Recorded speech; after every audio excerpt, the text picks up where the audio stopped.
எப்படி லாட்ரி சீட்டில் பார்த்தீங்க அப்படின்னா, பல பேர் அந்த லாட்ரி சீட்டை வாங்குவாங்க.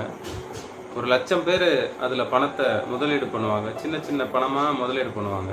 ஆனால் அதில் ஜெயிக்கக்கூடிய ஒருத்தவருக்கு மட்டும் ஒரு குறிப்பிட்ட பகுதியை வெற்றி பணமாக கொடுத்துட்டு, மீதி எல்லாருடைய பணத்தையும் அந்த கம்பெனி வந்து லாபமாக எடுத்துக்குது.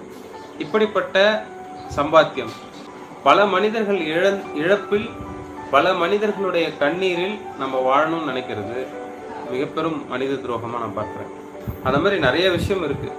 இது கரன்சி ட்ரேடிங்ன்றாங்க, ஒரு விளையாட்டு ரம்மி, இப்போ ஆன்லைனில் நிறைய கேம்ஸ் அதில் வந்துருச்சு. அதில் பணத்தை முதலீடு பண்ணி அந்த பணத்தை வந்து விளையாண்டு தோற்று அந்த தோல்வியை மனம் ஏற்று கொள்ளாமல் தொடர்ந்து அந்த தோல்வியை நான் மீட்டெடுக்கணும், அதில் நான் ஜெயிச்சாகணும் அப்படின்னு அதுலேயே போதைக்குள்ளாக்கி அதிலே வாழ்க்கையை தொலைக்கிறவங்களாம் இருக்கிறாங்க.